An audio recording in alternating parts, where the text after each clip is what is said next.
Welcome to the 25th episode of Anycast. This is my podcast for YouTube where we talk about anything that's going on, although primarily sports. And there's plenty to get to in the sports world, and there's a big sports news that unfolded over the course of the week. But before we get to that, I'd like to talk about my St. Louis Blues and the hockey game that took place last night. For those of you who were like me and were able to stay up late and watch this game, you could not believe what unfolded. The Blues won a 7-6 game. That's right. 7-6. 13 goals scored in a hockey game. Line of back and forth. It felt like a tennis match. It was like the Australian Open all over again. And we just completed that like a couple of weeks ago. Absolutely crazy stuff. Neither team could protect a one-goal lead until right at the very end when the Blues pulled it out. And it was like back and forth and back and forth. And just when you think, oh, yeah, team's in the lead and they're going to take control, here comes the other team coming right back. And then they come right back and get another goal. That third period alone was unbelievable.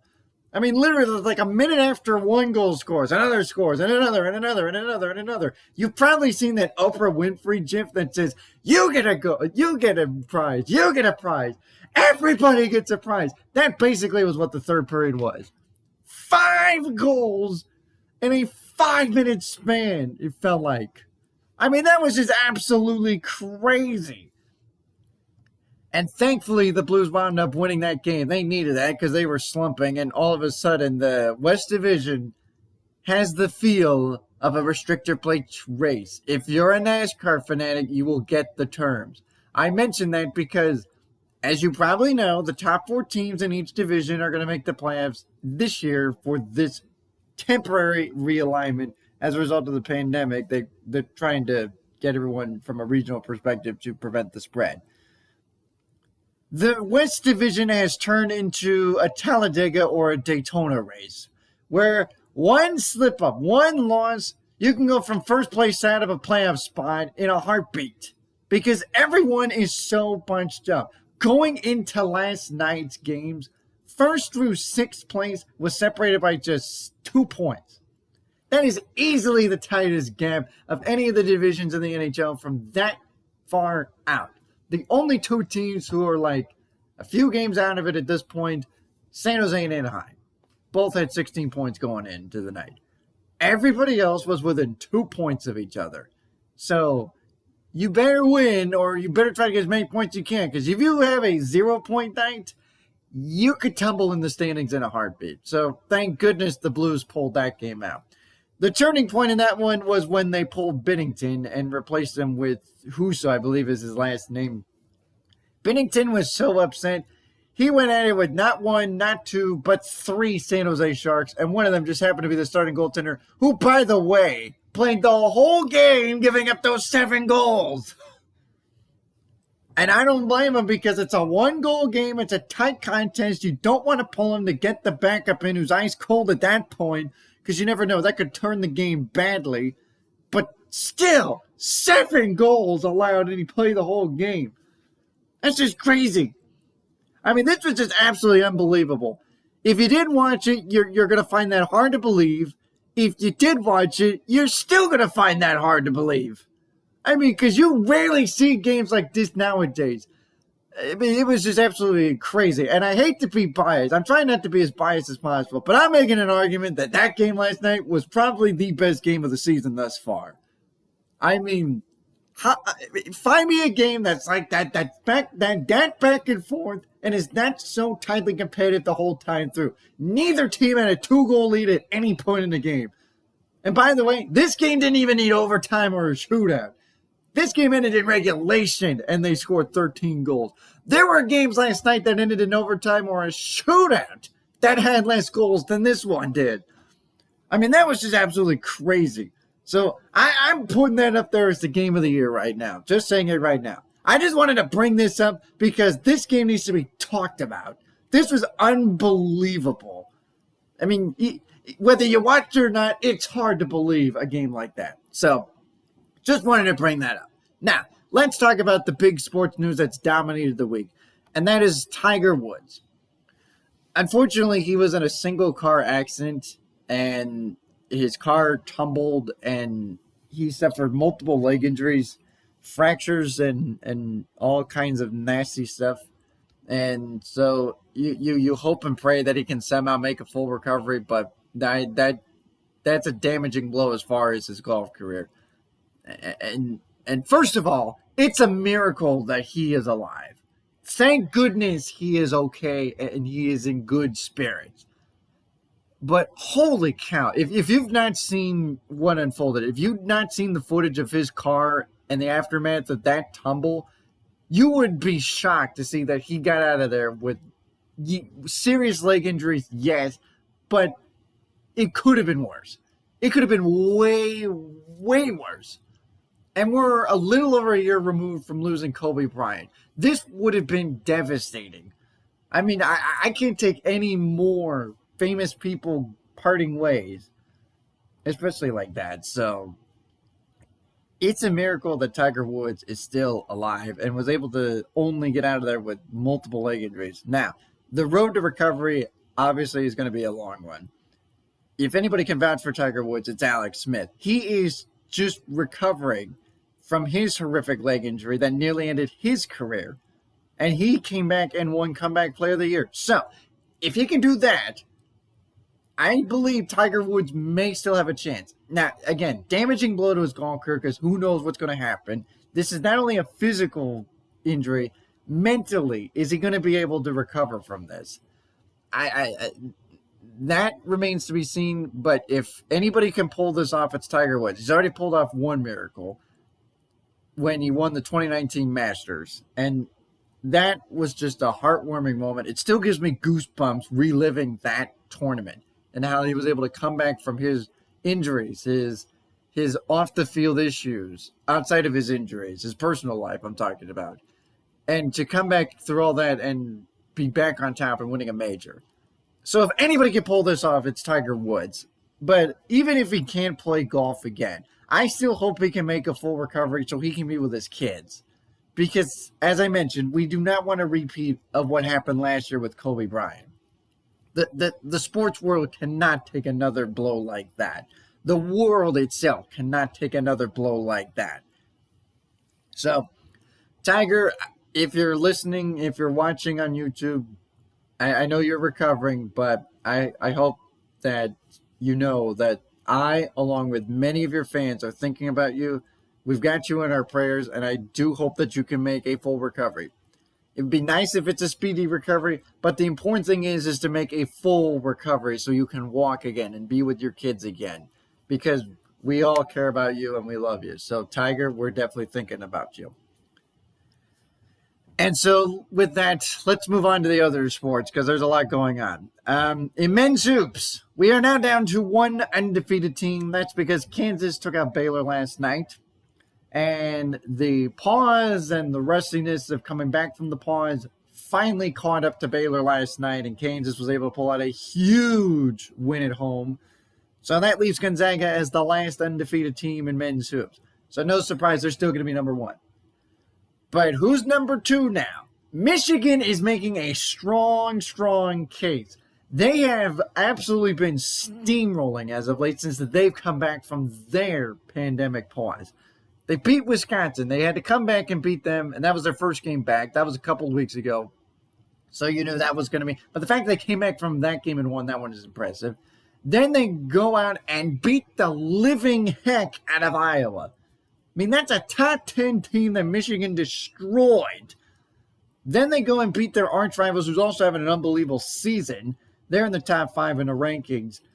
And then yesterday they go off and have no troubles with Indiana. So that sets the stage for Michigan potentially moving up to number 2, just in time for a huge showdown Tuesday night against Illinois, who's also having an incredible season. Illinois has not been this good in men's hoops since the Bruce Weber team in 2005 that went to St. Louis and almost won the national championship against Roy Williams at North Carolina. Speaking of them, Roy Williams rallied the Tar Heels to a win over Florida State, who had been on a roll and looked like the best team in the ACC. North Carolina is rolling as of late, and Roy Williams got his 900th career win. So congratulations to him. He is one of the best coaches in the game. And North Carolina is one of those teams that we were leaving for dead and have come roaring back. and looking very much like the traditional blue blood that's making a push. Michigan State is starting to make that push too, and all of a sudden now things are getting really interesting just in time for March Madness as we wind down the month of February. There's a lot of sneaky contenders, but right now I got to say your top 3 contenders: Gonzaga, Baylor. Even with the loss, I still think Baylor is one of the best teams. Scott Drew mentioned that the rust has caught up to them. They were struggling with their shooting. Once they get their shooting back, they are clearly one of the best teams. I have to agree with him because Baylor has looked good when they haven't had to deal with the pandemic. They have been one of the best teams.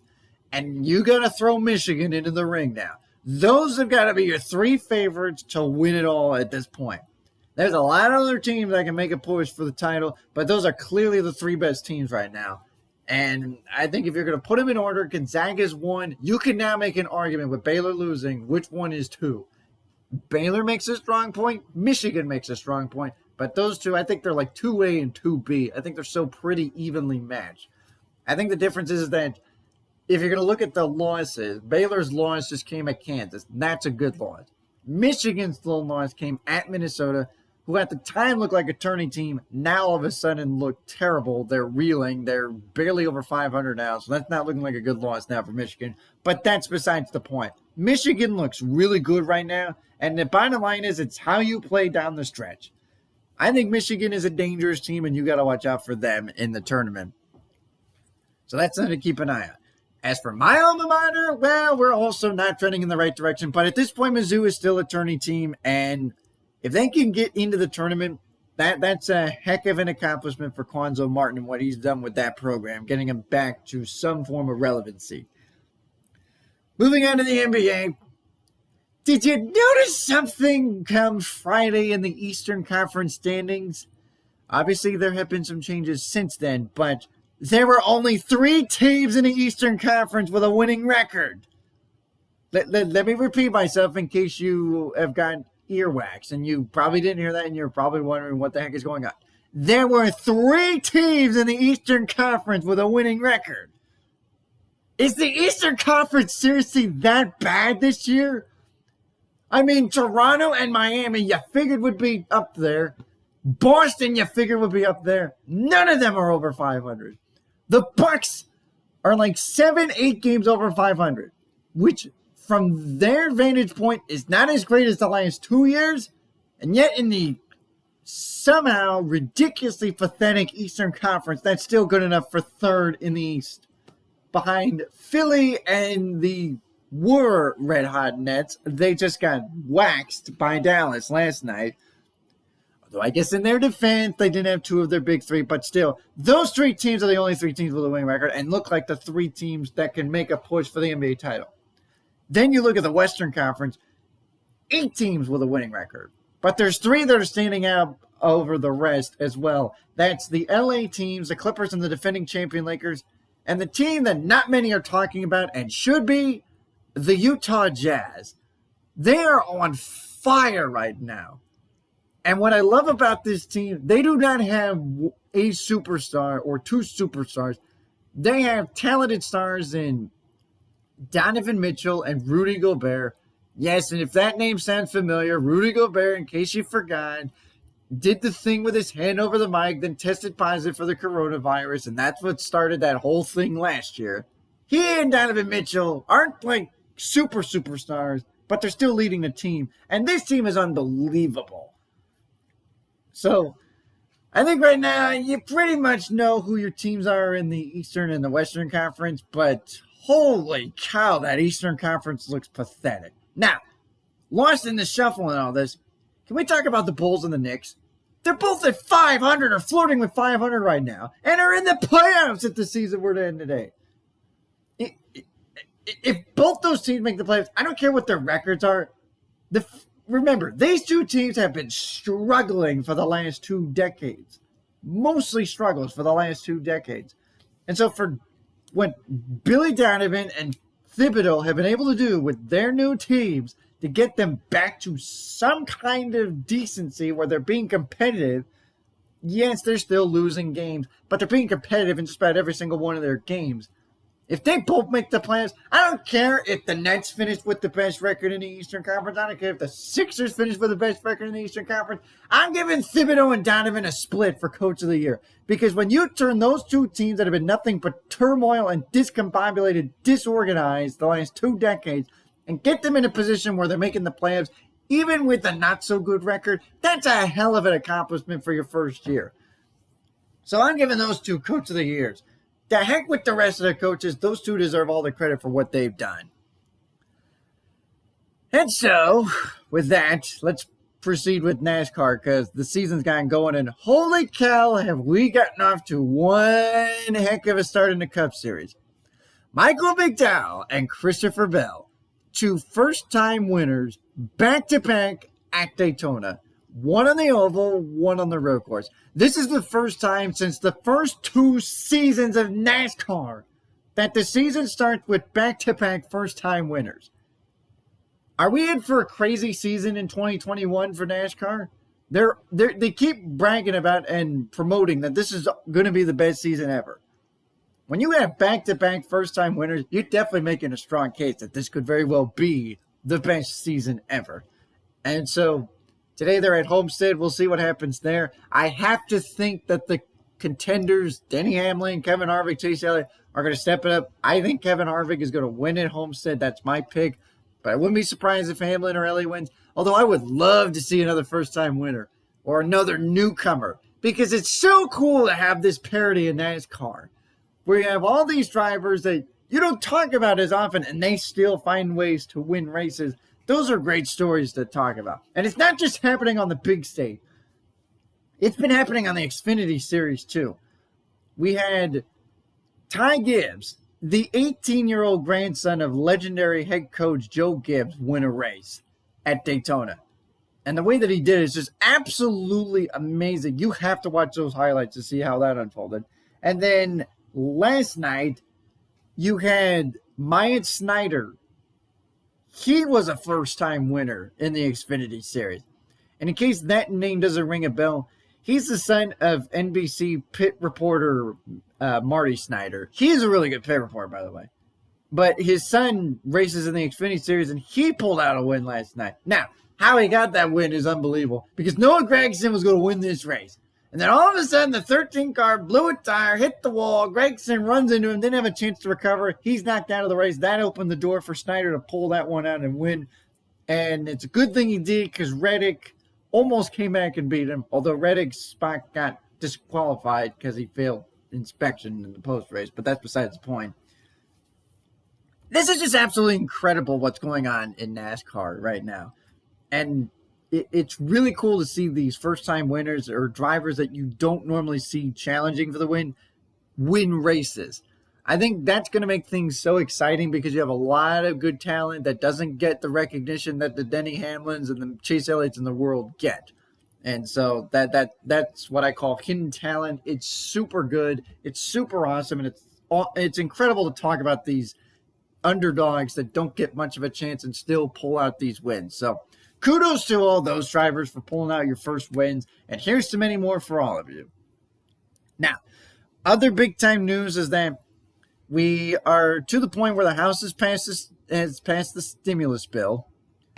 Now it goes down to the Senate. Hopefully that'll pass because those who have suffered economically throughout this whole pandemic can get some kind of relief. That will be big, big, big news. And Johnson & Johnson has gotten emergency authorization for their vaccine. This is a biggie because unlike the other vaccines that have been out and about, this one you only need one dose and boom, you're done. You don't have to need a second dose. This could be a game changer for the pandemic. So again, I highly recommend if you're eligible to take the vaccine and please go online to get your research in so that you know if you're eligible or not. But if you are eligible, please get your vaccine shot. It's vital. This will help reduce the spread. If you've noticed lately, the trend is going in the right direction. The case count has gone down. The death total has gone down. The hospitalizations have gone down. It's because everyone's taken the vaccine. So please, please, please, if you're eligible, take the vaccine. And if you're not eligible, or even if you are and did get your vaccine shot, please continue to wear your mask as well. because that will also help reduce the spread of the pandemic. I try to mention this on every episode of this podcast because I think it's important that we do this because you've seen the numbers go down. I think we're making progress. Biden is pushing through to try to get this pandemic out of here, and that's what I appreciate him for. So please, let's continue to make his work worthwhile and continue to do what we can to get rid of this pandemic. So until next time, continue to stay safe. Please subscribe to my video or channel. Continue to like my videos. And, one more announcement. I'm also bringing back That Mizzou PlayBoy with the glasses. I'm going to try to bring him back on TikTok. You can ask questions, and I'll have Playboy try to see if he can come up with answers. That way he can be able to answer your questions like he did with the episodes that we used to do, or I used to do for the YouTube channel. So I can try to bring him out of retirement. So I'll give you the links as to where you can go in order to post your questions. You can also follow me on TikTok. I'm at Adon1993. I've got a Q&A section there, so you can go there, click on that, and ask a question. And that way Playboy can try to get an answer for you, so that way he can get that up on TikTok for you guys. So that way, for those of you who are on TikTok who have never seen Playboy, I think you'll like it. He was very entertaining. He was one of my favorite characters to do. So hope you get a chance to ask some questions so that way I can try to bring him back and give you a chance to see what he was like. But continue to watch my videos, continue to subscribe if you can, and continue to follow along. And I appreciate you guys and all your support. So guys, take care and stay safe out there.